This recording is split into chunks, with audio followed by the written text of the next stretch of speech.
of the things that for me, living in Japan, was really trying a lot of food, different things. You know, I remember when I first went there and I saw in the convenience stores, which are everywhere,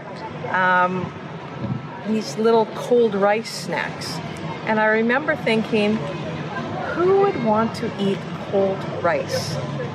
And of course, because that's not part of our culture here. And what was really funny about that was some of these little cold rice snacks are some of the things that I miss the most about Japan and Japanese food. They're called onigiri, or rice balls. And I really love those.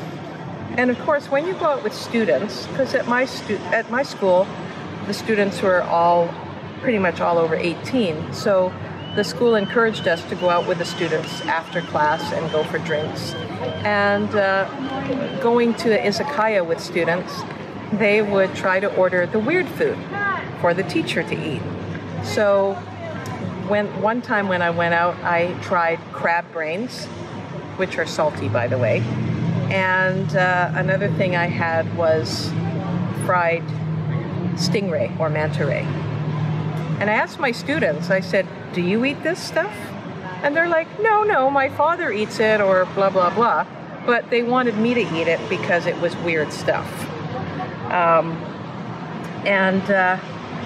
Also going to the bakery there, I remember one time, I thought, oh, that looks like a nice little donut. And I bit into it, and it had curry inside. And, you know, being from here, it's one of those things you don't expect to be inside of a donut is curry. And I decided I'd skip the curry donuts. But that was a lot of things. I tried a lot of different things in Japan with food. And some of the things I didn't like, but I found a lot of things that I did like just from experimenting. And I think that's one of the things that you have to be willing to do, is kind of get rid of those ideas about what is regular food or what is normal food, and just be willing to try different things. And it's going to be hit and miss, and I think that's the great thing, is that you never know what's actually going to be something that you really enjoy. A friend of mine who I knew from Canada who was living in Japan told me not to drink the milk. She said the milk in Japan doesn't taste very good. So after about 2 or 3 weeks, I thought to myself, how bad can the milk really be? So I went to a convenience store, I think it was a 7-Eleven, and I grabbed the milk, and I got home and I poured some on cereal, and it was the most disgusting thing I had ever tasted. It was just absolutely sour and sweet and just bizarre. And I thought, I'm never going to be able to drink milk here in Japan.